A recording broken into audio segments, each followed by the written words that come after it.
of the Atlantic County Board of Commissioners is called to order. In compliance with the Open Public Meetings Act of the State of New Jersey, adequate notice of this meeting of the Atlantic County Board of Commissioners was provided in the following manner. Published in the Press of Atlantic City and mailed to the Current, the Daily Journal, the Hamilton Gazette, and the Hamilton News, and has been posted on the bulletin boards in the county office building in Atlantic City, Stillwater Building in Northfield, and the county clerk's office in Mays Landing. Prior to our opening prayer, I'd ask today that we include in our prayers the people of Ukraine and all those who are caught in this evil war. I especially would like to recognize the pain that families and loved ones are experiencing here in the United States as they fear for the relatives and loved ones in the Ukraine. Madam Chair, I'd also like to add to that the passing of Joe Zonlo. He served on the ACIT board in the Special Services School District for many years. He was with the Margate system, school system for 35, and I'd just like to have a moment of silence before we do a prayer. Madam Chair, if I can throw another name in there as well, just to include in your thoughts. So my boyfriend's father passed away this week. His name was Harry Stafford. He was a U.S. Army veteran, very active in the Hamilton community, Knights of Columbus, with the church, with the Historic Society, just an overall good guy. So just want to recognize his passing, and if we can keep him in prayers as well. You have a moment of silence.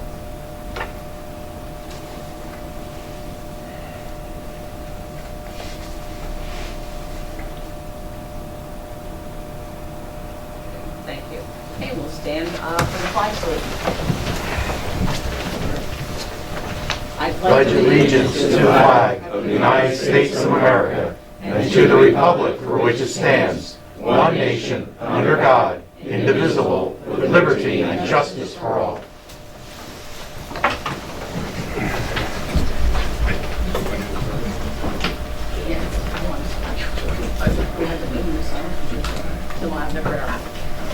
Let us pray. Almighty God, we are thankful for this nation of which we are a humble part. We are proud of its historic past. We rejoice in its glorious present and pray for its righteous future. We are thankful of our independence and freedom, but recognize our dependence upon Thee, thereby continuing to call for Thy divine blessing. Amen. Okay, Madam Clerk, we'll have a roll call. Vallis. Here. Bertino. Here. Corsi. Present. Days. Here. Fitzpatrick. Here. Gatto. Yeah, here. Parker. Present. Risley. Here. And Kern. Here. Okay, the commissioners have had an opportunity to review the minutes from February 15th, 2022. I'll entertain a motion to adopt the February 15th, 2022 minutes as presented. Motion. Motion made and second. May I have a roll call? Vallis. Yes. Bertino. Yes. Corsi. Yes. Days. Yes. Fitzpatrick. Yes. Gatto. Yes. Parker. Yes. Risley. Yes. And Kern. Yes, motion carried. Okay, anyone that would like to speak during public comments, please come to the podium, state your name and the town you reside. You'll be provided up to 3 minutes to speak. If you're attending virtually, please type yes and the resolution number in the question and answer box. Any items not listed on the agenda, you may speak during public comments. You'll be raised from an attendee to panelist. When you're raised, please state your name and the town you reside. And now we have a presentation from Tim Kreischer with the Atlantic County Shared Services. And thank you for being here on such a last minute notice. We had a big opening in our agenda, so we thought it was I'm glad I time. can fill it. Before you get started, let me, Madam Chair, if I may. The chairwoman said we have a big opening. It depends on how long you talk.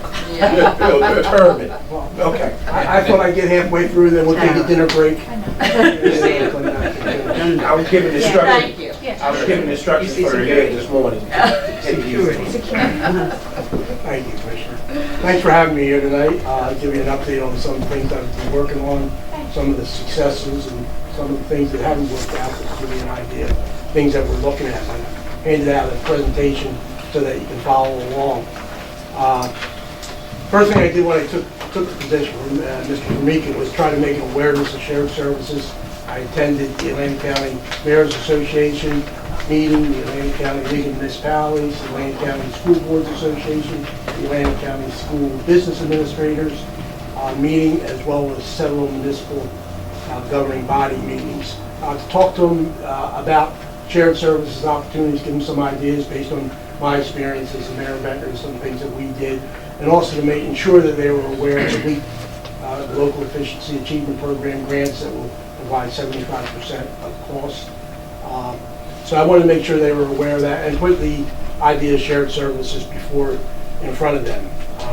I also reached out, sent a letter to all the municipalities and all the school superintendents advising them of the LEAP program and that there's 100% funding for feasibility school consolidation studies. I made them aware of that. I made several suggestions to them and when I attended the meetings. One was, I'm not sure, and I never really got an answer, if the curriculum in the elementary schools matched up with the high school's curriculum. So that, example, Northfield, Linwood, and Summers Point, if their curriculum matched up with Mainland's, so that all the students from those three schools got to Mainland with the same background and the same, starting out at a level playing field. But I suggested that maybe they could use the LEAP grant to do the study, and if they had to buy new textbooks, use it for that. I also suggested that they use their ESSER, which was the federal money, and maybe partner that with LEAP money for summer enrichment programs. So that's two neighboring districts, School District A, they did one program and do the shared service agreement with the neighboring community. They could apply for 75% of those costs through LEAP, and then use the ESSER monies for the other 25%. So they basically get, and then the other district do the same thing, so they would get two programs, summer enrichment programs, for basically free. I don't know if anybody did that or not, but that was a suggestion that I gave them. I also, when I sent these letters out, I sent them out again to update them on this year's funding period, make sure they're aware of the deadlines and the new guidelines. So then I developed a page on the county's website. This was all to try to just bring an enhancement of knowledge of shared services. I developed a page on the county's website that lists all the shared service agreements of the county, the ACUA and the ACIA, along with any municipal to municipality agreements that I had. I sent out a letter to all municipalities. One of the big problems, the ACUA, I heard Mr. W here a month or so ago, difficulty in getting CDL licenses. The municipalities may be having the same experience. There's a new law that went into effect in February that you can no longer train CDL license in-house. They have to attend a certified state program, which is about $2,500, and that there's money available through the Workforce Development Board to pay, like, I think it's 75% of those costs. And I wanted to make sure all the municipalities were aware of that funding if they were having that difficulty. I reached out and I was able to secure many LEAP applications from the state DCA that have been submitted so that we would have a database and a starting point for municipalities to look at. So they weren't starting from ground zero when they were doing their LEAP applications, to try to give them a head start. I sent one application out to Absecon, who was doing a LEAP grant to buy dispatch radios and equipment to be compatible with the Galloway system. It also was beneficial to Estelle Manor in their LEAP application, and I'll talk about another program in a minute, but Longport is going to be using that as a starting point for a grant application. Some of the grants I've been working on, some successful, some that are in the works. I assisted some Estelle Manor. They were successful in being awarded $120,000 to purchase 2 vehicle trucks and snowplow equipment to do the county roads in Estelle Manor, to do a shared service agreement with the county. They have a new administration out there. They're not sure they're going to go through with it or not, but I assisted them with getting with at least the process of getting an extension to accept the grant with the Department of Community Affairs. In the works, I've assisted Ventnor, Margate, and Longport in putting together a LEAP application to buy an emergency management trailer to use as a command center at major events such as Beach Fest and Down Beach Seafood Festival and the concerts that they have and that type of thing, and also to use at major incidents. And they will be putting in for a grant of $50,000. I've been working with their grant writer in Ventnor. They're the ones that are the lead applicant, and been working with them and putting that application together. Another one I think is important is I investigated and did a lot of research on a software package called Forerunner that helps floodplain managers manage their floodplain activities, which those activities dictate what the insurance, what the discounts that residents receive on their flood insurance.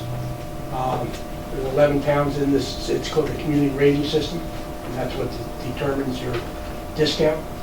There's 11 towns in Atlantic County. I've called around, I was able to get Longport to be the lead entity. They are going to be submitting an application. I did a draft for them. And one of the things, these 11 towns represent 72% of the county's real estate valuation. So having affordable flood insurance helps maintain that real estate base. So it's important that we do everything that we can to make that flood insurance as affordable as possible. FEMA has really gotten tough on their criteria to award these discounts. An example is there's something called flood elevation certificate. You have to have an 80% compliance rate on those certificates, or you lose all your discounts. So most of the municipalities, they're somewhere between 15 and 25%. So this floodplain, or this Forerunner, will help them ensure that they meet that 80% requirement and that they're able to keep their flood insurance. If the municipalities went out on their own to get this program for 3 years, it would cost $35,000. Using LEAP and using economy of scales by bunching cities together instead of each doing it individually, we can get that cost down to under $10,000 within 3 years. So it's a significant savings. I was able to research and acquire resolutions from 13 towns for the county to purchase trailer mounted attenuators. I'm sure many of you are aware, I spoke about it at a budget meeting, but they're the device that goes on the back of a road construction work vehicle or work truck that absorbs a crash from a rear end collision. So it not only protects the work crew, but there's documentation that it also protects the lives of the inattentive driver that happens to crash in at 60 miles an hour on the back of the road construction. So we got 13 municipalities to sign on to that grant, and hopefully we'll be awarded by the state. And I was able to write the grant myself so that we didn't have to get a grant writer involved. So hopefully we get it. And that grant amount was for $65,202. So, Mr. Mayor, if I may be triggered, like, so you indicated to us that you're a grant writer? I'll let you know. I'll let you know when we get an answer back from the I was gonna say state. we'll use your services too, but, I will certainly give it a try. good job. So, again, I was able to use those grant applications that I got from the state to use as a template, so that I wasn't starting from ground zero. I was able to use some of what other people used. Commissioner Gatto pointed out to me at one meeting on the phone, I used to say that I stole ideas, and she said, being in government, you really shouldn't use the word steal or stole. So now I use her suggestion of leverage best practices. But very added value. Thank you for that. And I always give you credit. I always give you credit when I speak before these different groups. I always give you credit. Thank you. Some of the opportunity that we're able to leverage, and after speaking to some of these groups, the city of Pleasantville applied to the county through the co-op program to purchase gasoline. They were purchasing from a retail vendor. They are now purchasing gasoline from the county depot, and they're saving some money on that. After they did it, the school board in Pleasantville also now has signed on, and they will be buying fuel from the county and saving them some money. In cooperation with the law department, I've drafted renewal agreements with Ventnor, Margate, and Longport and Brington for snow removal and street sweeping on the county roads within their town. And I'm currently, I just got a call yesterday, I'm working with a municipality. They're having an issue getting a clerk. So I've been working with them, just started to see if we can do a shared service agreement with another town or part-time clerk. So I've been just starting that process with that municipality. Some of the other things I've been working on that haven't come to fruition, and to give you an idea of what I've been doing, and maybe you can push some people along. But we had discussions at their request with the Firefighters Association and Fire Chiefs Association for centralized dispatch for fire and EMS only, not for all emergency services, but just fire and EMS. I researched and I got studies from Cape May County, Sussex County, and looked at the county study that was done several years ago for countywide dispatch, and I was able to put together building, technology, equipment, and staffing model to try to get an idea what this would cost. We're waiting to hear back from them. I had to make some assumptions on the call volume, but we reached out to these organizations and had several meetings with them, and we're waiting to hear from them if they want to pursue it on the definitive call volume so that we can get an idea of exactly what a project like this would entail. I made a proposal to Lane City, Ventnor, and Margate to use LEAP to purchase a firefighting water vessel. This seems to me to make sense without the island communities, with the value of the real estate on the bayfront, how you would fight a fire from the rear. Many of these homes are right on the bulkhead line and their second floor decks, so if the fire was above the deck, how would you get water to it? Did research on different types of vessels as well as surplus sales, with government surplus sales. Margate felt that they could use Longport's. Longport's volunteer fire department, God bless them. But I thought it would be better in the hands of a paid fire department. But that didn't come to be.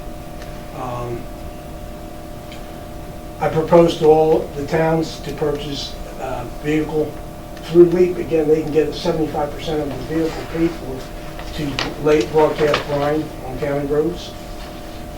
This really helps with snow removal.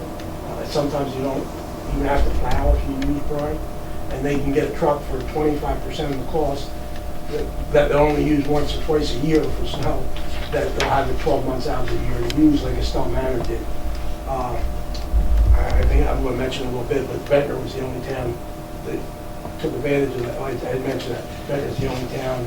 They're going to look to buy a truck and the brine equipment to do the brine on their roads, Atlantic Avenue, if you're familiar with the island, and the county roads. And I also got them to do Wellington Avenue in Atlantic City, so that the public works didn't have to send a truck over there just to do 0.7 of a mile in Atlantic City.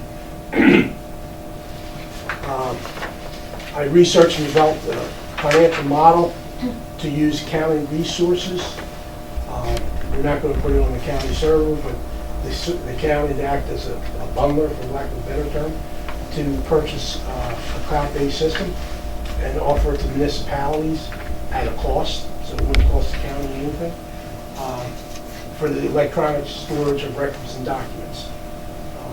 Not proud to say, but I remember when I was in office in Ventnor, we had documents all over the place. I kind of was always asking for, always researching something and asking for it. Well, we have to go out to the attic there, we can get it to you as soon as we find it. This would organize things and help municipalities out with that. If they did it individual for 3 years, it would cost them about $25,000. If we were able to use a LEAP grant, we could get that cost down to about $5,000. And even without a LEAP grant, if we were able to use economy of scales and bundle things together, we can get that cost down from about $25,000 to about $17,000. So that's an ongoing project. I proposed to Lane City and the CRDA to purchase a Python 500, which is a pothole repair vehicle that is self-contained. The operator stays in the truck, and they don't have to have a truck. And you don't have to hear, I went down the street and saw 4 guys preparing a pothole.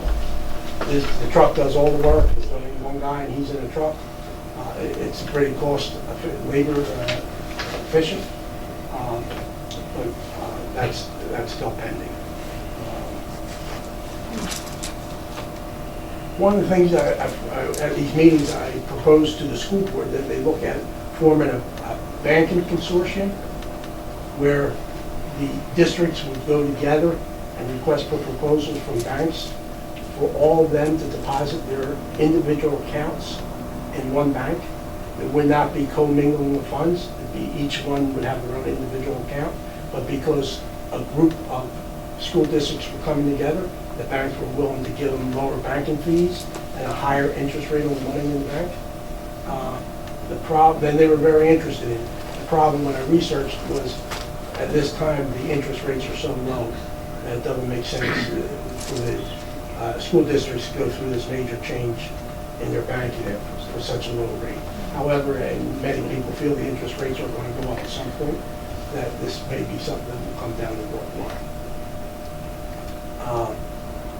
I discussed with the town to buy a brush fire truck that they were in need of. I said, find another neighboring community that needs the same thing, go together, buy the truck, you get it, sign a shared service agreement, and you get the truck for 25%. And I also, one of the first things I worked on, the city of Atlantic City was going to receive a grant for a huge fan to clear out smoke in open space, large space buildings. Nobody in the county has that. There was a fire in Egg Harbor City. They had to get a boat fan from, I think, someplace in Summers Point to try and clear out the smoke. So nobody has this fan, but they needed a vehicle to move this thing around the county.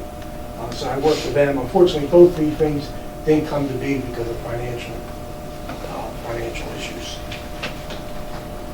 So some of the things I've been doing, I'll take any questions, comments, criticisms, Okay, it looks like you've been busy, so any ideas that you have. we'll start with Mr. Risley. Sam, great report. Two things. Excuse me 1 second. How much time do I have left? You reserve the balance of your time.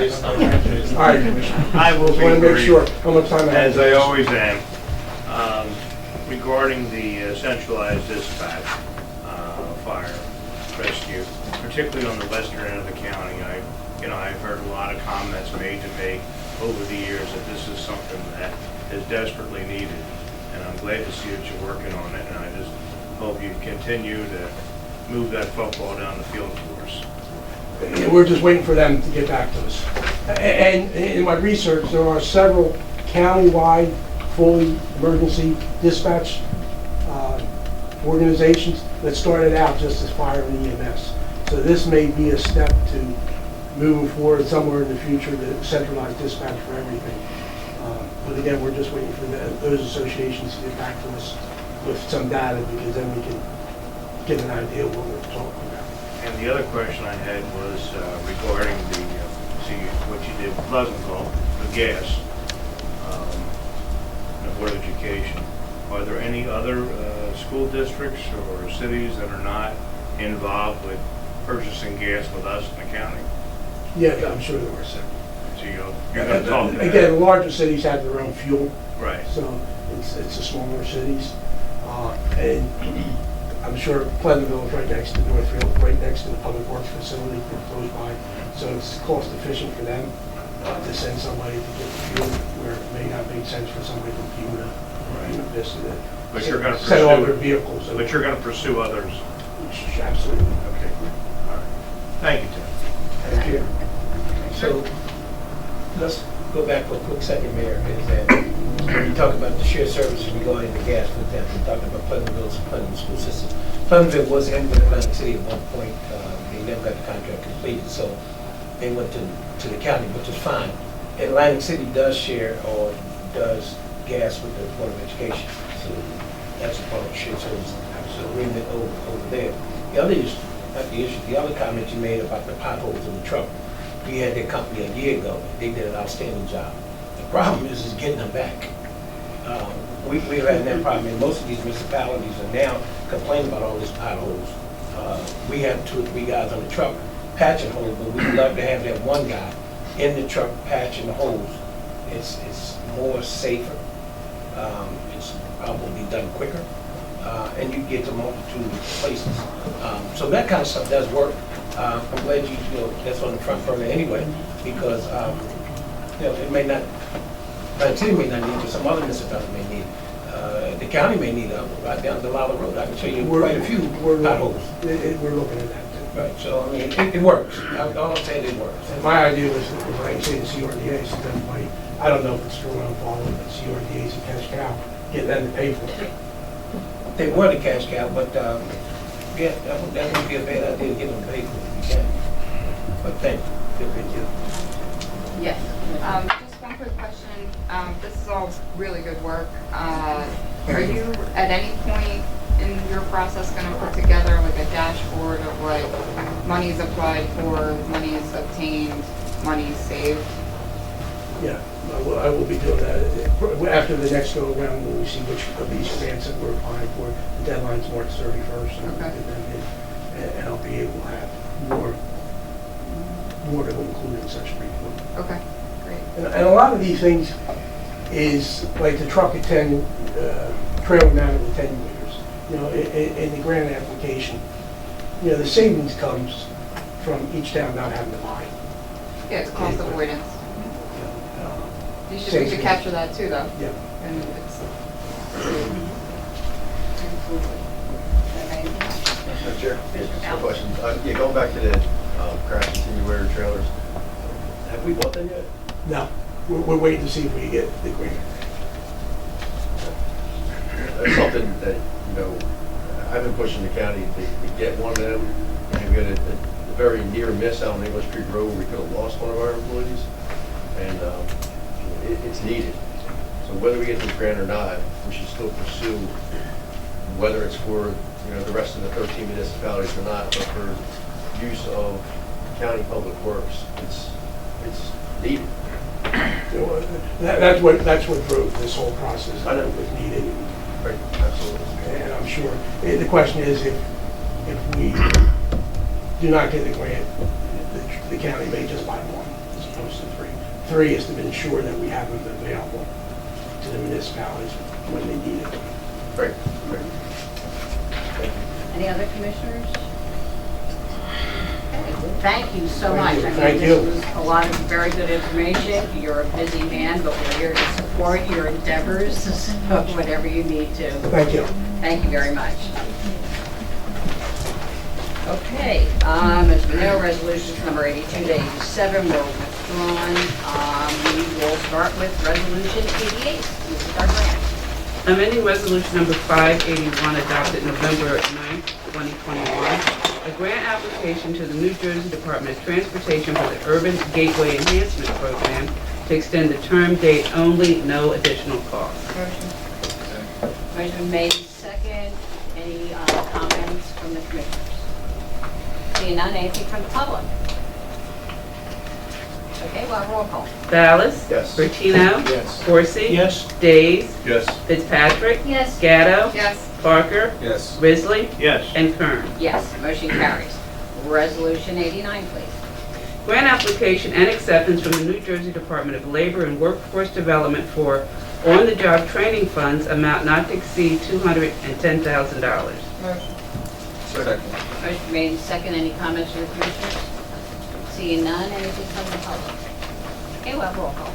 Ballas? Yes. Bertino? Yes. Corsi? Yes. Days? Yes. Fitzpatrick? Yes. Gatto? Yes, Parker? Yes. Risley? Yes. And Kern. Yes, motion carries. Resolution 9.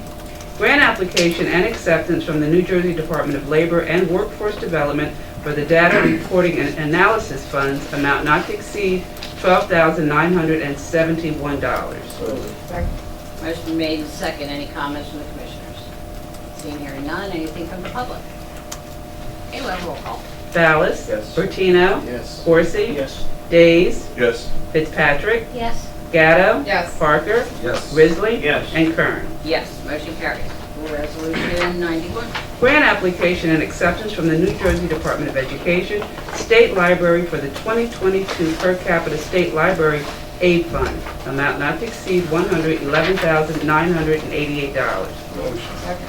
Motion made and seconded. Any comments from the commissioners? Hearing none, and nothing from the public, we'll have roll call. Ballas? Yes. Bertino? Yes. Coursey? Days? Yes. Fitzpatrick? Yes. Gatto? Yes. Parker? Yes. Risley? Yes. And Kern. Yes, motion carries. That brings us to Resolution 92, professional services and agreements. Amending Resolution Number 257, adopted May 30th, 2017, a professional service agreement with McElroy, Deutsch, Mulvaney, and Carpenter Limited Liability Corporation to provide legal services to challenge various state action related to recent amendments to the Casino Property Stabilization Act, which undermine amounts due to the county pursuant to a consent order of settlement, amount not to exceed $450,000. Motion. Second. Motion made second. Any comments from the commission? Commissioner Madam Chair. Ballas? Yeah, I'd just like to say that this is probably some of the best money we've spent. Looks like that we were successful, and hopefully we're actually not even going to spend this money. Hopefully we get this back, awarded by the judge. I know council is going to seek this money be returned, legal fees. So, just a big thank you to this corporation, to our county executive, county council, county administrator for pursuing this for the residents of Atlantic County. Yeah, I would certainly agree with that, what Frank said, and I'm sure we all feel the same way. All of us feel the same way. We're kudos all the way around to the county exec, the county, this board for standing steadfast, to Mr. Ferguson and legal team and administration. Everybody did a great job on this thing, and I'm very happy to see it get to this point. It should never have gotten to this point, in my opinion. I think in most of our minds, it was the arrogance of government, and it's nice to see that the court upheld that a deal's a deal, contract's a contract. The parties entered into this deal without any collusion and undue influence, and a deal's a deal, and we honored our part, and everybody should honor their part of the deal. After 2026, then all bets are off. Then, of course, we'll have to go back to properly assessing the casino properties, and that'll be another issue down the road to deal with. But as far as I'm concerned, the county did a great job, and I'm looking forward to Mr. Ferguson's comments, if he would, on what may take place when it goes before Judge Blee, and what we can ask for. We're certainly going to ask for our legal fees. Whatever we can ask for in damages beyond that, I don't know. I'd have to ask Mr. Ferguson that. Mr. Ferguson. Yeah, thank you. Let me just say, this was a real team effort. We presented a very, very compelling case to Judge Marzak.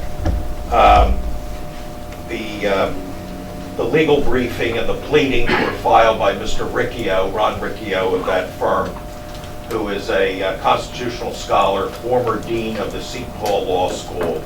Ron's been doing this a long time, and his pleadings were spot on. We also presented 2 certifications from the county executive, which were well developed, and then a very significant certification from Jerry Del Rosso, which really laid out our plan here of where we would be if this legislation had not gone through, which is what we thought we were entitled to under the consent order, versus what the likely outcome is under the new legislation. And you're talking a difference of between $4 and $5 million a year coming to the county, which over the final 5 years of the pilot, the likely amount or shortfall to the county is going to be between 19 and $20 million. That's a lot. We laid out the fact that, there are services that we provide that without that money, likely may have to be cut or eliminated, or in the alternative, taxes being raised on what I refer to in my talk, and some of you were there at the League of Municipalities the other week at their dinner, raising taxes on an already tax-weary public.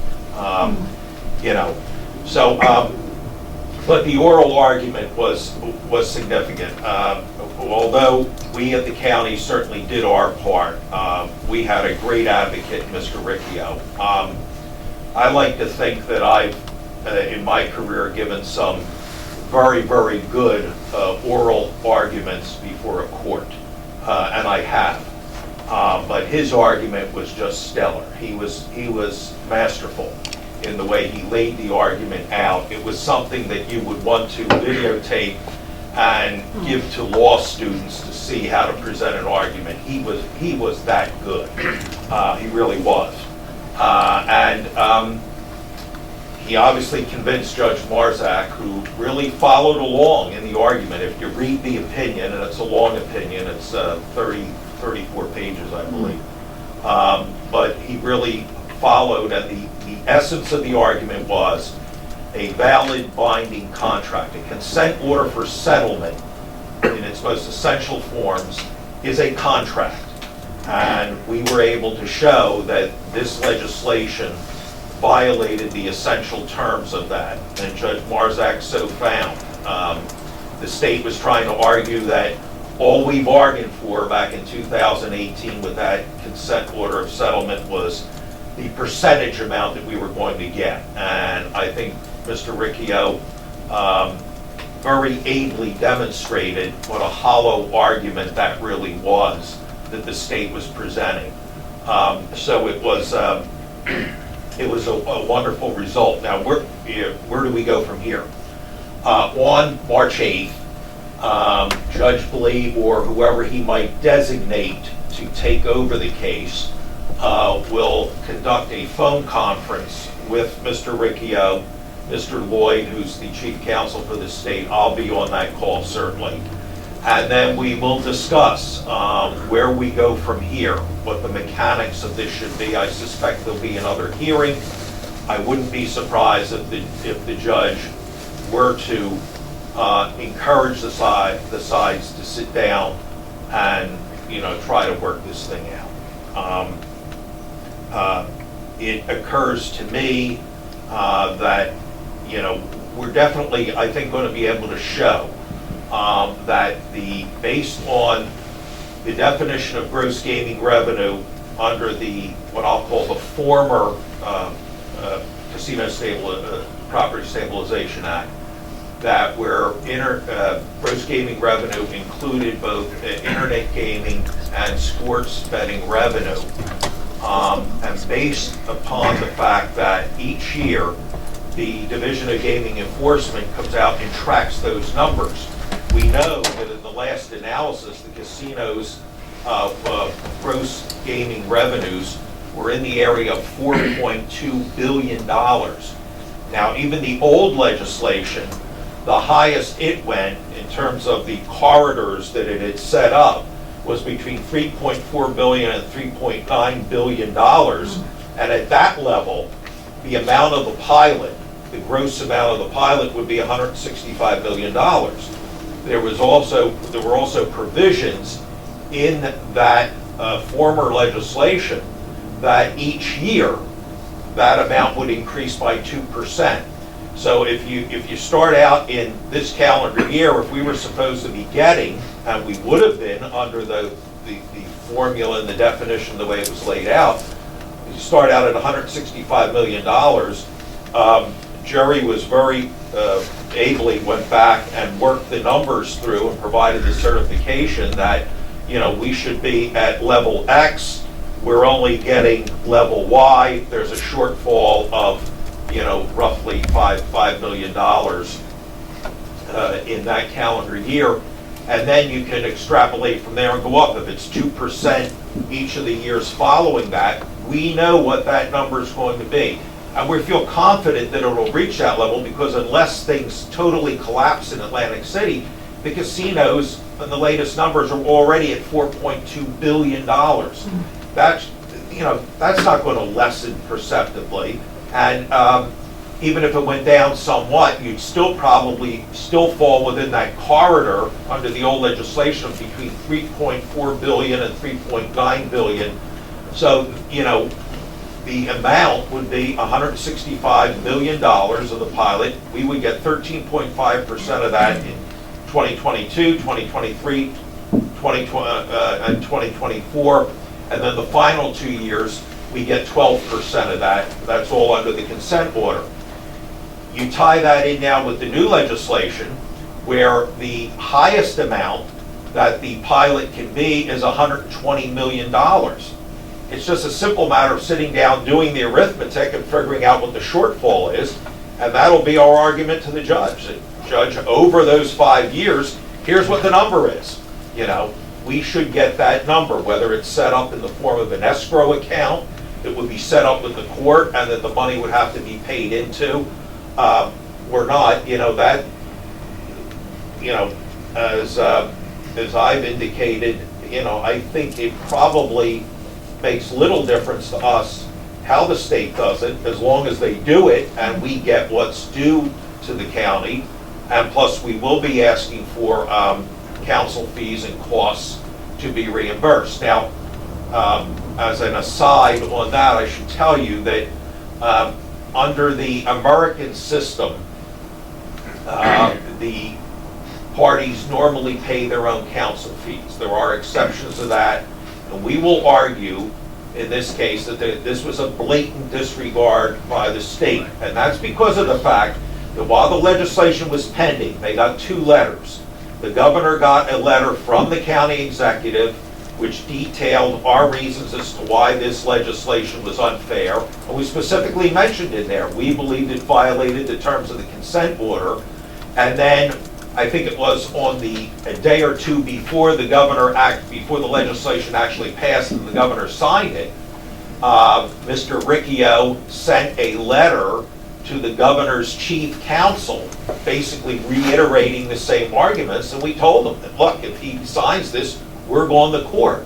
So they knew, never reached out to us during these whole proceedings with the legislation up until the time this thing was signed. Nobody from the state, none of the legislators, nobody reached out to county government in all that time to sit down and try to reach an accommodation. So, we'll make the arguments and we'll see where it goes. But, it was a big win for us, and hopefully we'll carry it through and get the county its just desserts. So that's where we are. I have another question, Madam Chair. What are the odds that the state would appeal this decision? They might. I don't. What do you think? What's your guess? It's hard, John, for me to say that. Okay.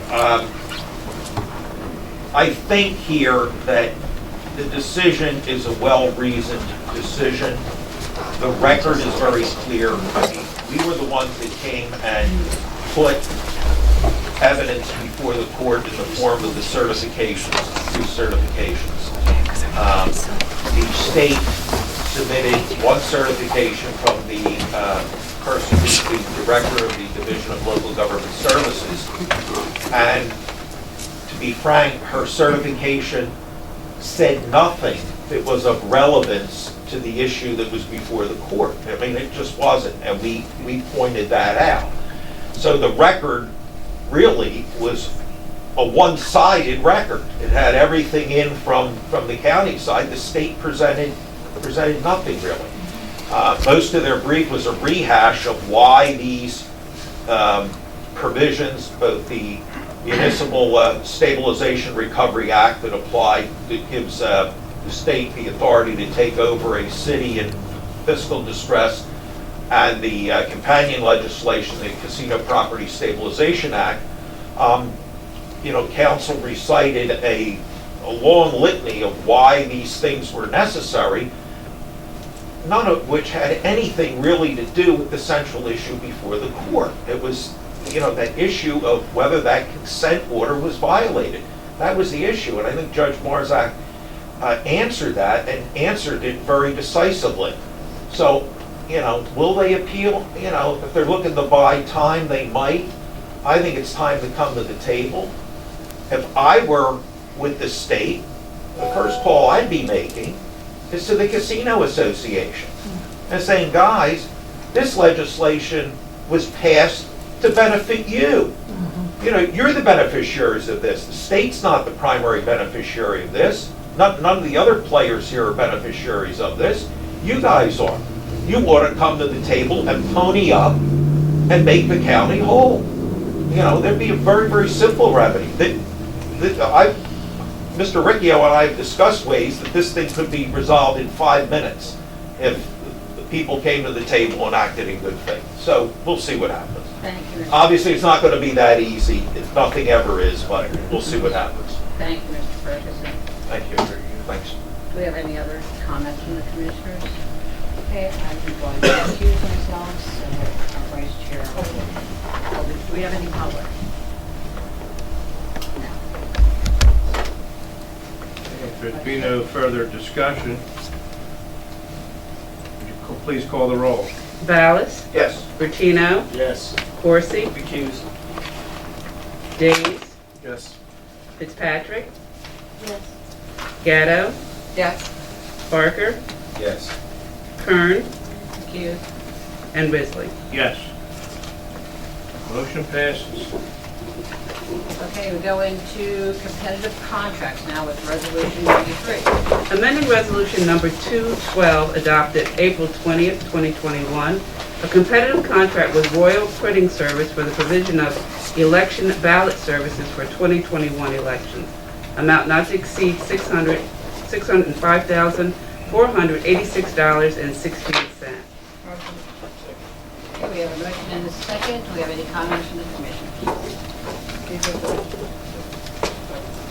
Madam Chair. Commissioner Bell? Yeah, so this is for the 2020, 2021 election? Yeah, these So these are still bills coming in for 2021? correct. If I may, Madam Chair, this is the costs for all of the early voting, the new early voting. All of that was indeterminable at the time that we were doing it. So this is all of those costs added up now. Perfect. Thank you. Commissioner Fitzpatrick? Paid for but with grant money. Correct. Thank you. Any other commissioner comments? Okay, anything? Oh, Current state of my grant line, I hear that question right now. This one Yeah. is. you did bring that up, Joe. Thank you, thank you. Anything from the public? Okay, we'll have a roll call. Ballas? Yes. Bertino? Yes. Corsi? Yes. Days? Yes. Fitzpatrick? Yes. Gatto? Yes. Parker? Yes. Risley? Yes. And Kern. Yes, motion carries. That brings us to bid contracts with Resolution 94. Bid contract with Cooper Friedman Electric Supply Company Incorporated, doing business as Cooper Electric Supply Company, to furnish and deliver electrical supplies to Atlantic County. Amount not to exceed $227,876.24. Motion made second. Any comments from our commissioners? Seeing here none, anything from the public? Okay, we'll have a roll call. Ballas? Yes. Bertino? Yes. Corsi? Yes. Days? Yes. Fitzpatrick? Yes. Gatto? Yes. Parker? Yes. Risley? Yes. And Kern. Yes, motion carries. Resolution 95. Bid contract with Rich Fire Protection Company Incorporated to provide existing halon system removal and pre-action fire suppression system installation at the county office building, 5th floor IT computer room in Atlantic City. Amount not to exceed $110,670. Second. Motion made second. Any comments from the commissioners? Seeing here none, anything from the public? Okay, we'll have a roll call. Ballas? Yes. Bertino? Yes. Corsi? Yes. Days? Yes. Fitzpatrick? Yes. Gatto? Yes. Parker? Yes. Risley? Yes. And Kern. Yes, motion carries. Change order resolution number 96. Change order number 1 and final, a contract with Standard Pipe Services Limited Liability Company for drainage rehabilitation of West End and Wellington Avenue, County Route 629, between Harrisburg Avenue and Trenton in Atlantic City. Net decrease $16,301.86. Second. Motion been made and second. Any comments from the commissioners? Okay, seeing, hearing none, anything from the public? You're ahead of me there. Okay, we'll have a roll call. Ballas? Yes. Bertino? Yes. Corsi? Yes. Days? Yes. Fitzpatrick? Yes. Gatto? Yes. Parker? Yes. Risley? Yes. And Kern. Yes, motion carries. That brings us into miscellaneous resolutions, resolution number 97. Intergovernmental Services Agreement with Atlantic Cape Community College for the provision of a Foundation for Success program. Amount not to exceed $548,346. Second. Motion made and second. Any comments from the commissioners? Seeing, hearing none, anything from the public? Okay, we'll have a roll call. Ballas? Yes. Bertino? Yes. Corsi? Yes. Days? Yes. Fitzpatrick? Yes. Gatto? Yes. Parker? Yes. Risley? Yes. And Kern. Yes, motion carries. Resolution 98, please. Shared Services Agreement with the Atlantic County Improvement Authority for assistance with grant applications to the United States Department of Housing and Urban Development. Amount not to exceed $3,850. Second. Motion made second. Any comments from the commissioners? Seeing, hearing none, anything from the public? Okay, we'll have a roll call. Ballas? Yes. Bertino? Yes. Corsi? Yes. Days? Yes. Fitzpatrick? Yes. Gatto? Yes. Parker? Yes. Risley? Yes. And Kern. Yes, motion carries. Okay, I'll entertain a motion to combine and adopt resolution number 99 to 101, appointments and reappointments. Second. Motion made and second. Any comments from the commissioners? Seeing, hearing none. Any comments from the public? Okay, we'll have a roll call. Ballas? Yes. Bertino? Yes. Corsi? Yes. Days? Yes. Fitzpatrick? Yes. Gatto? Yes. Parker? Yes. Risley? Yes. And Kern. Yes, motion carries. Resolution 102.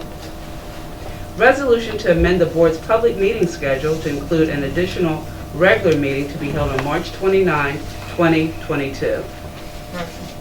Second.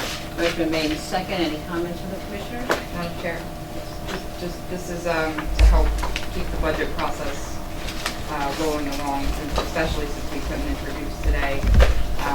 The plan and the hope is to introduce on March 29th, so then we can hold a public hearing in April and adopt. Absolutely. That's a little time to, kind of move on.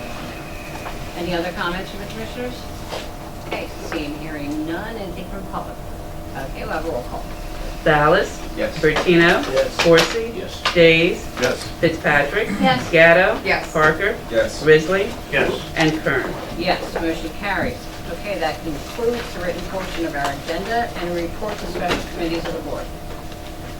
Madam Chair, we just wanted to report that the Lake Lenape Dam Committee had a meeting yesterday, and it looks like we are on track now to get the bid out the door by the end of the month for the powerhouse improvements, which is it's a big milestone for us. So that's a great thing. And then also wanted to mention that the Women's Advisory Board, in honor of Women's History Month, is putting together a panel that I think the theme is going to be Faces of Homelessness in Atlantic County. And we're going to have feature some speakers who either are experts in the field in providing resources and help, or people who've actually, had to live through it and were able to get out of homelessness. So I think it's going to be very, very informational and I'm sure very inspirational. The date is still being determined, so I'll report back to the board at that time. But great work by our Women's Commission. Thank you, Commissioner. Any other reports from committees? Okay, brings us to have any unfinished business. Commissioner Fitzpatrick. Thank you, Chairwoman. We were given information about the transfer station I'm town going to hall. address that too. I Oh. think that was given. Okay. Okay. So it's very coincidental because I have with me 8 invoices that total $10,721 that were paid and spent by the ACUA on the campaign to oppose the transfer station that is the subject of this news article. And it is inappropriate for the ACUA to be spending public money in this manner. And when we asked the commissioners at their board meeting, they didn't have any documents to show us, but these came through an OPA request, so there were documents. So we want to know who authorized what else. When you find one thing, maybe there are other things that are going on. What else is going on with public money that we don't know about, that the commissioners haven't approved? What else is being done by ACUA staff that isn't related to their ACUA jobs? And this board, by our bylaws, we have the right to investigate. It's our rule number 8. And I would move that the board exercise its authority under Rule 8 to ask the ACUA commissioners and leadership to answer these questions about the authority's campaign against the proposed transfer station in Pleasantville, as well as informing us about the future of the landfill and the authority's current plans. And that's my motion. Madam Chair, Yes. I don't want to throw a wrinkle in this conversation.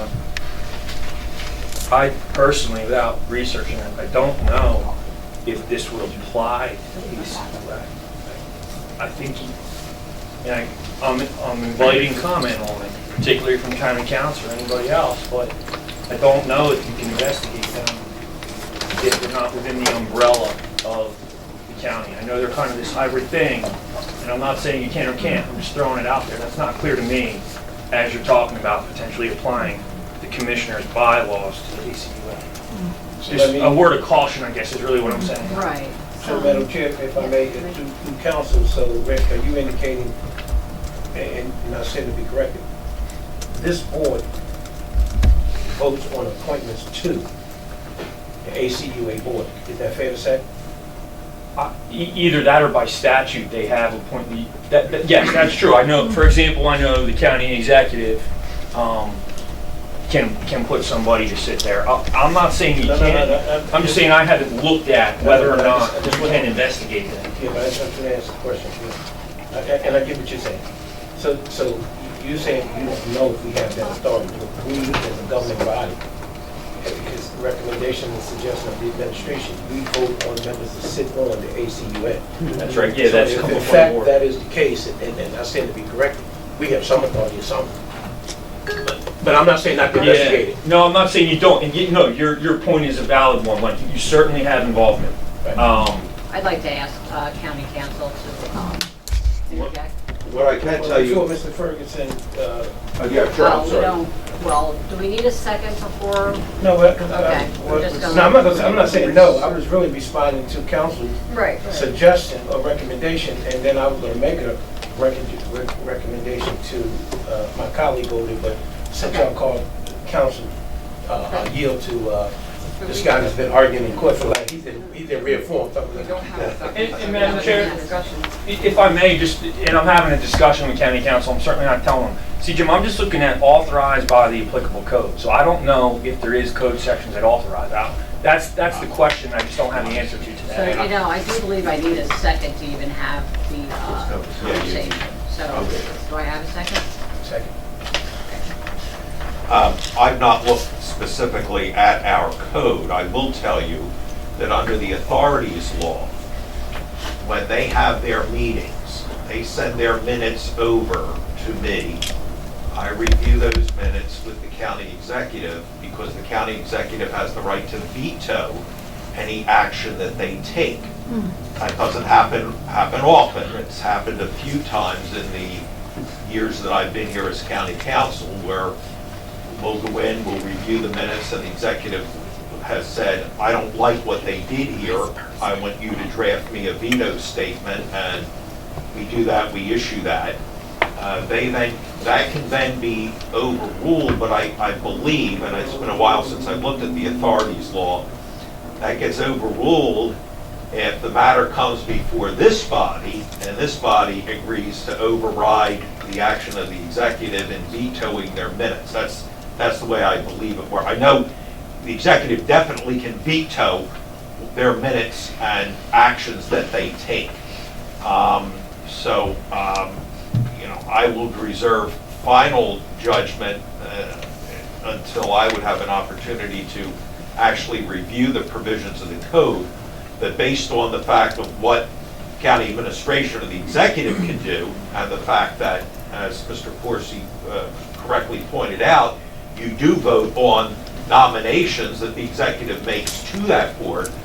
If I were a betting man, I would have to probably say that it's in the code someplace, or perhaps even under statute, that this body does have the right to investigate, but I'll reserve final judgment on that, and I can reach out to your solicitor and discuss that with him.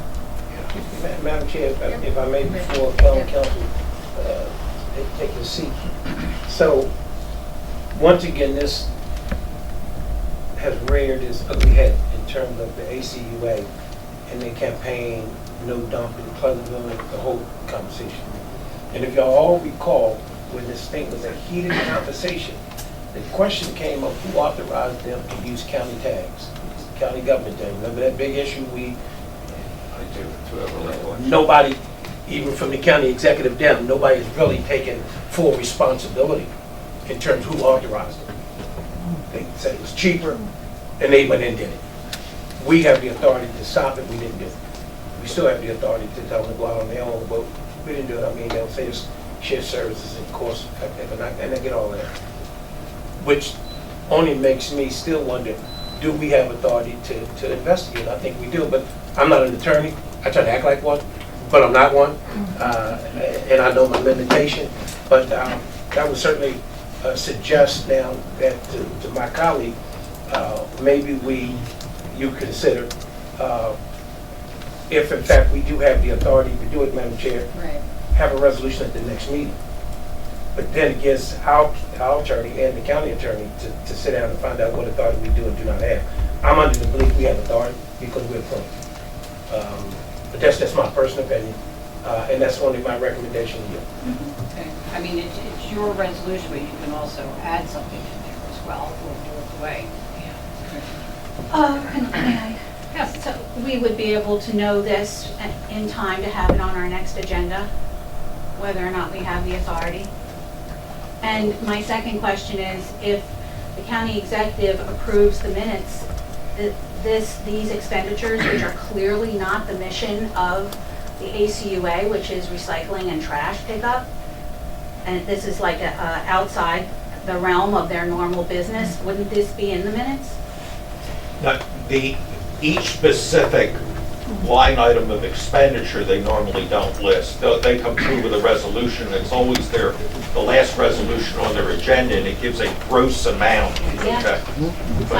I'm sure, but clearly, this is not regular business, and it should have been delineated separately on their agenda.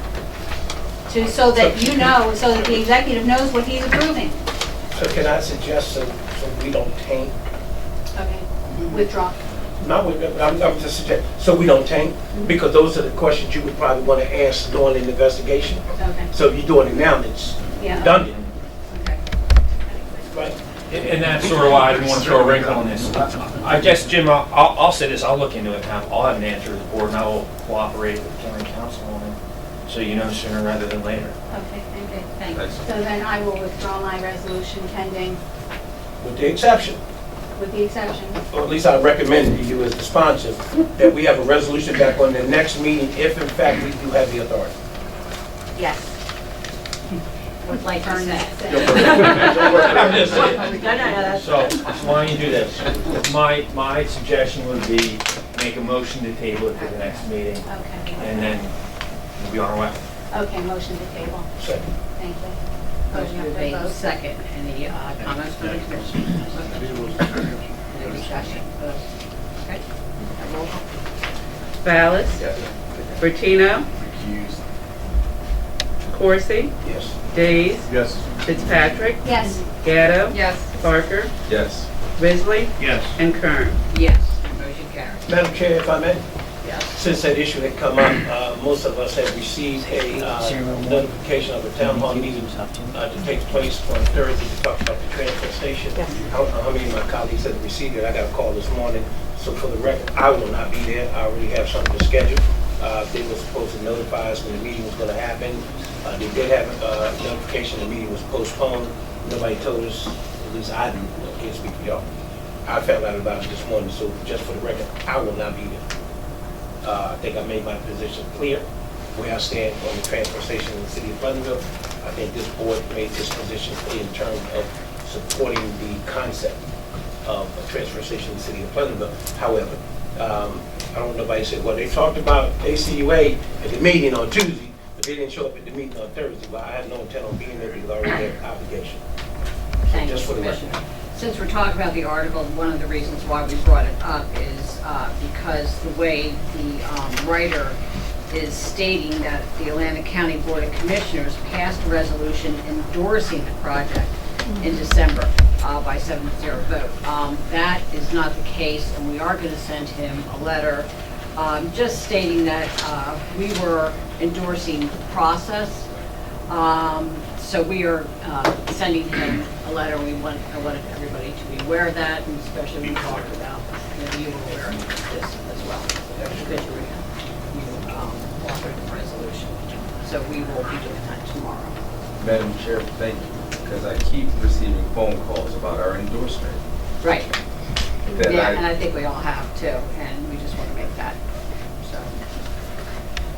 so now it'll be out there that it is, we did not endorse, we endorsed the process. Madam Chair? Yes.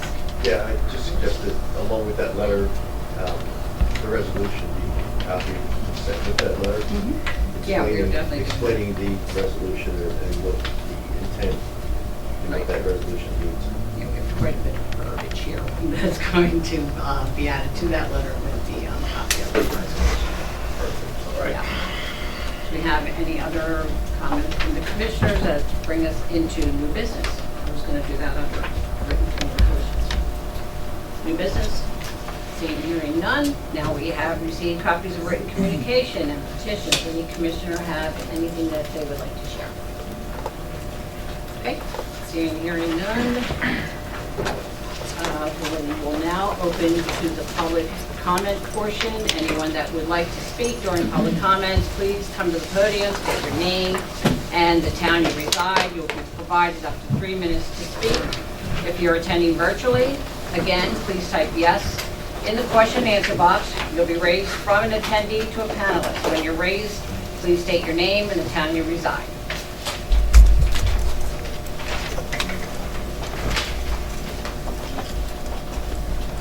Good evening. My name is Deborah A. Parker, and I have worked for Atlantic County for close to 33 years. All of that time being in the family and community development program. I've been promoted 5 times. I've had perfect attendance for over 15 years. I've sat in meetings for Mr. Ferguson. I've sat in meetings for Mr. Terrosa. Originally, I'm one of the supervisors for the TANF and SNAP food stamp units. I am also a shop steward for CWA Local 1075 Supervisors Union. I originally had a whole bunch to say when I came from the last meeting, but after reading a letter that I got today from Jennifer Stark, Assistant County Counsel, I changed my mind. I've always felt like I've always been in an abusive relationship with Atlantic County. I've always loved them more than they've loved me. I treated them better than they've ever treated me. And finally we get to this hazard pay. When someone shows you how they feel about you, believe them. I am over 6 decades. I have lived there. I'm a homeowner. I own 2 houses in Atlantic County. I've lived here in Atlantic County my entire life. I've only been away from Atlantic City for 2 years. I lived in Margate for a year, and I lived in Galloway for a year. So I love this area. The accolades that I heard the last meeting that the corrections officers got was so over the top. It was so over the top compared to the little bit of thanks that we got for the sacrifices we made coming to that building during the pandemic, that so people could eat, so people could have money in their pockets when people to survive the pandemic, which is technically still going on. I finally get it.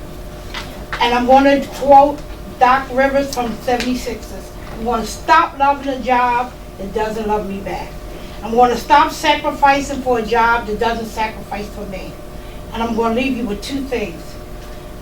Proverbs 21:1-3 says, "The king's heart is in the hand of the Lord, and it turns like the river of water. He turns it whichever way he wishes." And Reverend Dr. Martin Luther King, "There comes a time when one must take a position that is neither safe, nor politic, nor popular, but he must take it because conscience tells him it's right." Thank you. Right.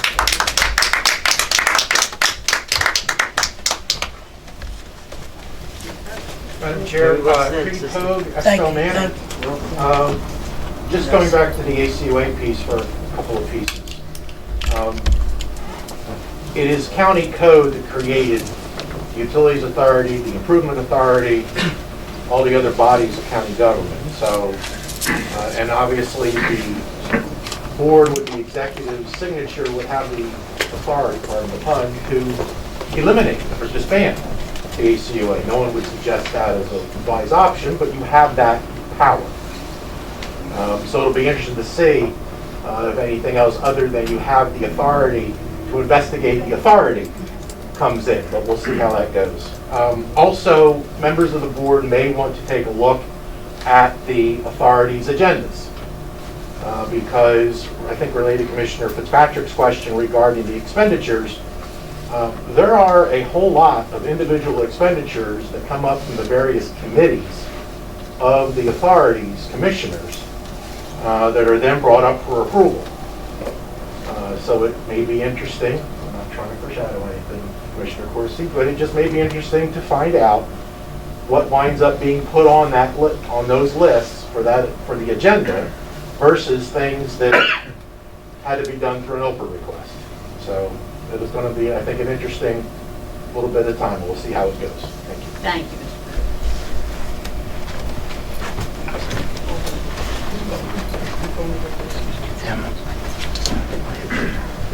Good evening, Commissioners. Good evening, Chair. My name is Melanie Griffin. I come before you again to discuss hazard pay. I am the president of AFSCME Local 2302. You know, this is not our first time here. We keep coming back. And we keep coming back. And we're going to keep coming back until we can sit at the table to negotiate. Mr. Durasso is now playing the non-union against the union. After we left the meeting on the 15th, the non-union employees received hazard pay letters with stipends. So now, some people are getting $8. We are offered $5. Why can't everyone get the same pay if we was all in this fight together in this pandemic? No one should get treated differently than anyone else. I'm not even going to talk to you about what I write. I'm going to talk to you how we feel in this room right now. We're feeling as though that we're being used and abused and slapped in our faces because we're not getting nowhere. The letters that you just received is the letters that Ms. Parker was just talking about that we received that's from Mr. Durasso and Jennifer Starr, who is the county council, and has said that, you know, you can take it or leave it. We don't have to negotiate. You're asking for $13 an hour. We're not on that level, but you're on a level to spend $6.5 million to do the COB building. When y'all voted on July 6th, when the children went out for $2.1 million, where'd all the $4 million come from?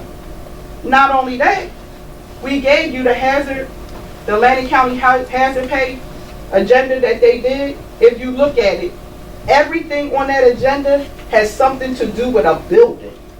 What happened to the employees? 2.1 million again to do Mays Landing over, what is now the municipal court building? What happened to us? What happened to all the workers in Atlantic County? And you say you don't have the money? You have more than enough money. You got almost $57 million. And you don't want to, you want to pay us $5? $13.33? If you give us $5 an hour, it equals to $4 an hour because we only work 288 hours. That wasn't our fault. You had to go by what the commission, what the law said. All of us couldn't be in the building.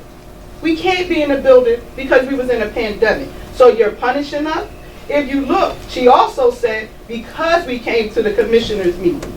So now you're retaliating against us because we came here and spoke up? It's not fair. It's not fair to none of us. And something needs to be done. If not, we'll ask for a federal audit to get what we want. Thank you. Thank you. So there's four incorrect issues there. One, no one's gotten the money yet.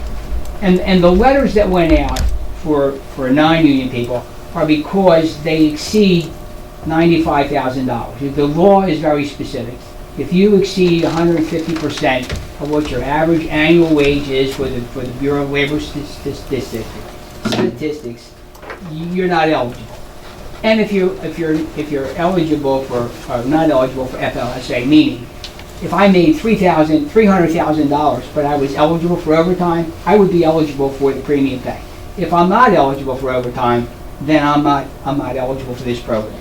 And so those letters went out to their department heads to say, in order for these people to get a stipend, you're going to have to tell me in writing why you believe they deserve the stipend. Okay, those are the non-union people. No one's gotten anything yet. The pay isn't supposed to come out until I think it's March 11th, and they're working on that now. Payroll is working on that. And as I've explained to this board fully, the $5 and the $8. Originally, it was going to be $3 per person. We went to 5 and we went to 8. The $8 were for the recognized, and it's not only recognized by Atlantic County, it's been recognized nationally. The people that had the highest risk were the nursing homes and the jails. They had the highest risk, and they still have the highest risk. So, bottom line is, it isn't $57 million, it's a little less than $52 million. We rounded off to 52. So let's be clear on this, okay? And I want to be clear what she said at the last meeting. Cape May gave $3 to people, period. They didn't give it for 12 months, 9 months. They gave it for the same identical period we gave the money for. So let's be clear right today, because this is, I'm tired of having to listen to them say things which are technically incorrect. And it's not only technically incorrect, it is literally and sometimes fabricated. So that's very aggravating. So let's just be clear on that. The other issue then is the letters that went out to the unions. There are 23 unions. 20 unions have accepted the proposal. They will be paid on the 11th. 3 unions have not. Actually, 3 units have not. One is AFSCME 3408. One is nursing home, what would be the kitchen support services. AFSCME 2302, which is the workers who do welfare, TANF, food stamps, Medicaid, whatever. And then you have the CWA for welfare. Those are the 3 units that have not accepted the proposal right now. So I don't know how. Thank you, Mr. DeRosa. Ma'am, you had your time. I just wanted, there are, I'm not saying you can't, but there are other people that wanted to come up. And we're not going to go back and forth. Anybody else? Anybody else would like to address the board at this time? We are still open for public comments. And just one more thing. This board asked me to do something. I've done that. And I just have to go through it with our budget team. We were asked to look at raising the money. So I'm going to send you those numbers so you just understand where those numbers lie. And I will do that once I meet with the budget team. I do the numbers myself, and then I sit with the budget team, so you see what you've requested. One of your members requested at one of our budget meetings. So I was asked to look at the entire, will be 9 months from March of 2020 to December of 2020, raising the $5 to $7. Now, what it doesn't include is if we raise this to $7, what would the people who are getting $8 who are already, believe that they should have gotten more themselves? I can tell you right now, what this union asked for $25,000 to start. The prosecutor's office asked for $10,000 to start, and what would be the PBAs asked for roughly $7,000. So I'm just, giving you some numbers. Those numbers, by the way, far exceed $52 million. It's just so you understand it. And by the way, the buildings that they are complaining about, they're being done to meet the criteria that would allow for, the air quality that would, in effect, counter any COVID or any other kinds of, airborne illnesses or airborne issues within our buildings. That's why we're doing that. I mean, it's as a matter of fact, it's part of the law. And they had to be certified to do that. So the building itself, our building, which is 1333, is a $6.5 million job. But everything's being, redone in that building. And you heard, obviously we lost the boiler, and we lost one of our, the chillers. So it had to be done one way or the other. But we did it in a way that is now certified to use the American Rescue Plan. The building that's out in the old criminal courthouse, that building was supposed to be redone fully. We didn't do it fully because, it was excessive. It was like $11 million. So we did the portion of the building that's for the merged court. So roughly that's about $2.1 million. But you got to understand that the money that we have, yes, you can pay premium pay. But premium pay isn't the key issue there. The real key issues are the usage of this to, the usage of it for the materials that county governments and local governments to better what you have to save taxpayers' dollars. That's all. You need to understand that. Thank you, Mr. Rosso. Do we have anybody else from the public, either, anybody up on the, okay, Ms. Griffin, if you'd like to come back up. Thank you, Madam Chair. Right there, as you see, I gave you every time we come here with evidence of what was given to us. It's nothing that we made up. It's nothing that we pulled out the air. You see right now, we just gave you the letters that were sent to us.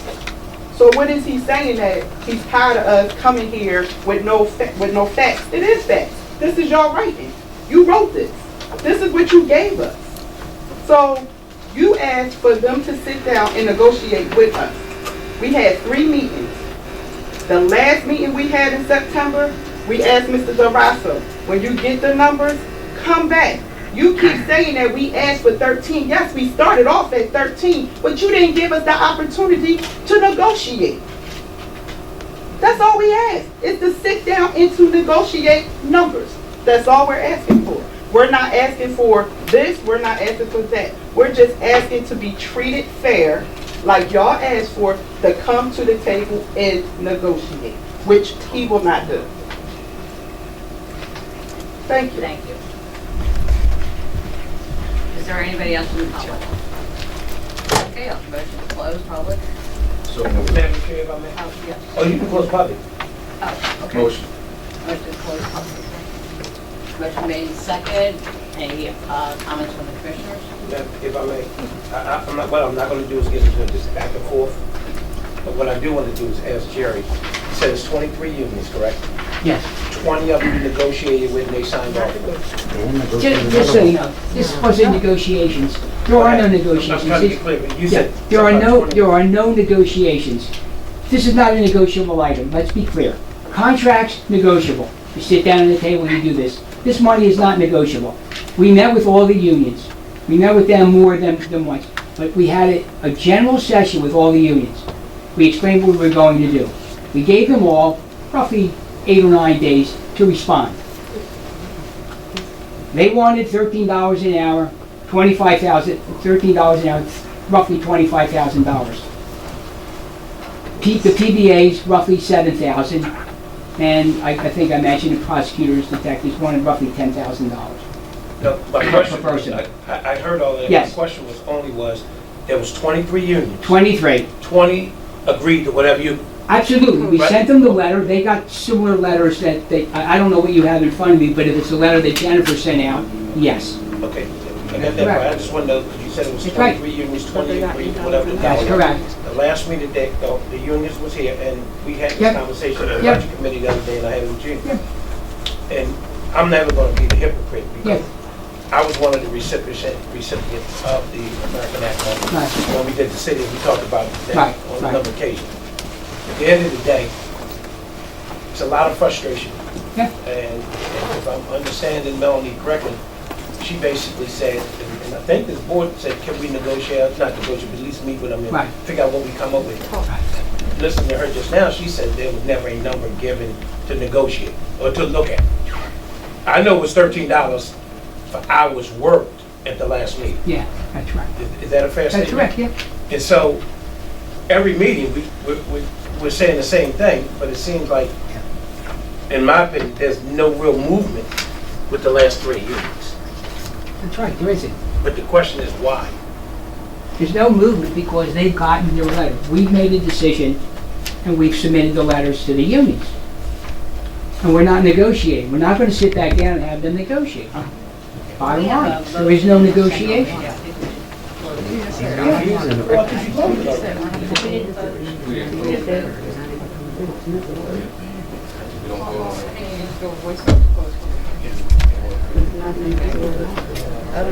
All those in favor? Aye.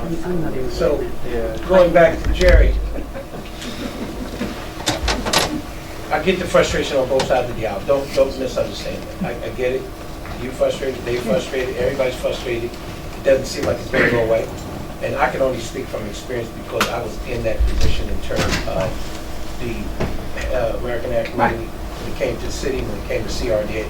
So I get the issue. We, the city, I say is the benchmark for the state of New Jersey, because what we had to go through to the state of New Jersey to even do it was a dog and pony show. And at the end of the day, the employees wound up getting not to exceed $3,500. Right. Everybody didn't get the $3,500, and I said it 100 times. But it was hours worked, and that's how it panned out. Listening to Melanie and her organizations, and then there still seem to be an issue, and I hear you clear that it's non-negotiable. So if it's non-negotiable, where the hell do we go from here? Because it's just, we can suggest and recommend to the administration to do X. If they don't do it, we can't make them do it. It's just like, I can't miss this opportunity, Jerry. It's just like this board, which shocked the hell out of me, voted down a resolution on the county jail 9-0, which shocked the hell out of me, that came from the administration. Right? Of course, we took a beating in the newspaper. Not that we give a rat's tail, but we said at the end of the day of that negotiation regarding that firm, that money would better be used fixing our own old facility. So we all agreed not doing it. But my point is that how does this even go away? I mean, we know we're talking about raises for all the county workers from the bottom up. I got that. We have not made a final decision. And this stuff is in budget committee meetings on a daily. But this particular issue with the Recovery Act money, it doesn't seem to be going anywhere, or at least not going away. But you got 20 who agreed, and you got 3 that still out there. That's right. There's no way to get nobody to the table. I mean, you can get them to the table. The question, there's no other agreement that can be made, no more negotiation. then So I you're mean- basically saying, that's the final number. Yeah, so what you're saying to me is if we could do that, then what are we going to do with the other 20? We got to bring I didn't know 20, that's why I'm asking the You question. have to bring the 20 in and do the same identical thing. I understand that, but I was just only asking the question, I didn't know that. They've accepted those that understood that they had less risk took the offer. I'm just saying to you. Those who had the greater risk took the offer. That's what I'm saying. Yeah. So the point is you. So I don't know where we go from here as a commission. Yeah. We can't make you give them anything. We can suggest. And I think we suggested you negotiate Apparently you're at the bottom of the road, at the end of the road, there's non-negotiable. Commissioner, well, I just told you, the one union that accepted it wanted 10,000 per person. No. So if we had to bring them back to the table, what would you think they'd ask for? I hear what you're saying. I'm just speaking for myself. Yeah. I hear what you're saying, I hear they frustration, I get your frustration. It doesn't look like there's going to be any, No. right, I mean, I'm just speaking for me, can't speak for nobody else. My personal opinion, I think they got a legitimate beef, but that, I don't get to make that final call. Right. But I'm not gonna be a hypocrite, because I'm the receiving of it. So I get it. Right. And I think what's frustrating is that when we continue to hear employees come before the board and tell us how they feel actually about their workplace, I get it too. But my point is, we've gotten people coming here that's never been to a meeting. That is heartbreaking, for whatever reason that is. And what we don't want is disgruntled employees. But what we won't not accept, and I think I can speak for all of us on this one, there'll be no retaliation. There But isn't nobody any said- retaliation. No. Ms. Melody indicated because, the young lady said because you went to the commissioner. It's in the email. It's in the email. I'm only saying to her, we're not gonna accept retaliation. I'm not saying you're doing retaliation. That's me. I would My like to colleagues see might this. disagree with me. I would like to see this, that somebody retaliate, because I'd be the first one, I'll tell you what. If it's false information or misleading, Right. Melanie was the one that said it. I'm just reiterating that we're not going to, that's not our MO. Madam Chair, this is just my suggestion. I would leave the retaliation conversation for a different forum. I mean, the county definitely has a process for that, and I don't believe this is the process. I'm not saying people can't talk, they can, but this isn't the process where you shake out whether there's retaliation. It's just not appropriate. It may not be, and I certainly, we can agree to disagree, but because it was brought up in this meeting, I only repeat it because it was in the meeting. It's in a public setting, it was a public comment, and all I said was to the county administrator, there'll be no retaliation, that's all I said. No, Commissioner, I'm not saying you did anything wrong. I'm just saying to develop the conversation further, I wouldn't do it here. I think there's a process in the county to figure out if there isn't, how people know what to do. There's just a lot there that I just wouldn't go any further. That's all I'm suggesting. Thank you. Okay. I reserve the balance of my time. Thank you, Commissioner. Question. Okay. I have a question, Jerry. Yeah. How do you justify $5 for some people and $8 for other people? Well, we tried to figure out what was the best way to do this. We did it based on what we thought was the greatest risk, and so we figured that, and again, I'll go through this if you really want me to go through this. The jail and the nursing home, I'll go through what they have to go through. I'll go through what welfare goes through. So, I mean, I'll go through that with you if you really want me to do that. Their risk is a lot less than the nursing home and Meadowview, and then the jail. And I'll go through, if you want it, I go through the positions because I've been through this with their department head, what all the positions do. So, I mean, I can do that. The bottom line was, as we said, should we be at $3? Should we be at $4? Should we be at $5? And we went through all that, and we figured that we thought 5 and 8 were the best, a good number. It was a good number for the budget. It was a good number, we thought, for the individuals involved. I couldn't even tell you what everybody got. I have no idea. I know what the total is. Okay, my point is that people who are sitting behind Yeah, the desk, right. taking information from Yeah. people who receive general assistance and Right. SNAP, Right. are face to face with these people, and they are just as at risk as other employees who are face to face, and deciding who is in a more dangerous position is so subjective. How can you possibly do that? Well, I'll tell you what I'll do. I'll bring, if you'd like, at a budget committee, I'll bring the people who, first of all, you have to understand, they don't go face to face anymore. They have Anymore. There's at least two, just so you understand, food stamps and Medicaid. They make phone calls to get their applications. And so what happens is that you can bring your applications in. And I don't mean to Yeah. interrupt you, I just think this conversation should be in the budget committee. I agree.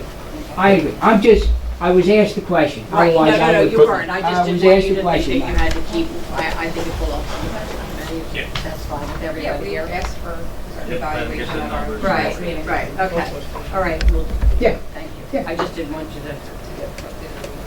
Do we have anything else for the good of the order? Do we have any other items that they'd like to discuss? Then I will entertain a motion to adjourn. So moved. Second. Motion made and second. All those in favor? Aye.